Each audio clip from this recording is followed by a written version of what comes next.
કે નમસ્કાર મિત્રો, આપણે ખેડૂતના ખેતરની અંદર આવ્યા છીએ અને એને આપણે ઇન્ડિયા ગ્રોની એક પ્રોડક્ટ વાપરી છે એમના ખેતરની અંદર. તો એમના મોઢે આપણે સાંભળીશું કે એમને શું ફાયદો થયો છે. તો મિત્રો, તમારું નામ શું? આયર પૂનાભાઈ જીવાભાઈ. આયર પૂનાભાઈ. અને ગામ કયું? સાણિયાથર. સાણિયાતર ગામ છે. તાલુકો? રાધનપુર. રાધનપુર. જિલ્લો? પાટણ. પાટણ. ઓકે સાહેબ, તમે અમારે ઇન્ડિયા ગ્રોનો ભૂવસ્ત્ર સુપર જમીનમાં નાખ્યો છે, તો શેમાં વાપર્યો તમે?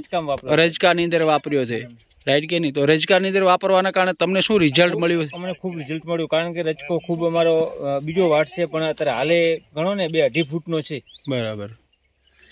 પહેલા કેવો થતો હતો રજકો આમાં? પહેલો તો શું કે, કારણ કે આપણે પહેલી વખત જ આપણું રિઝલ્ટ આનું ખૂબ મળ્યું છે હાલ. ઓકે, તો એમને રિઝલ્ટ બહુ જોરદાર છે. ગામ લોકો શું કે આ રજકો જોઈને?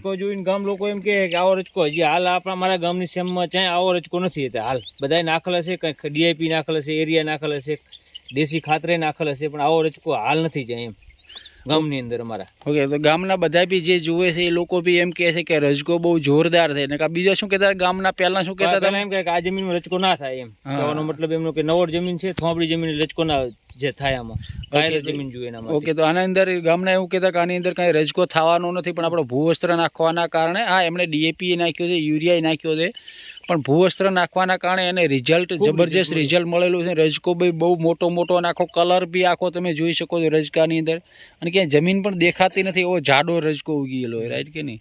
ઓકે, તો તમે આ પ્રોડક્ટ વાપરવાથી ખુશ છો? ખુશ એકદમ. Okay, thank you. જય હિન્દ, જય માલવ સાહેબ.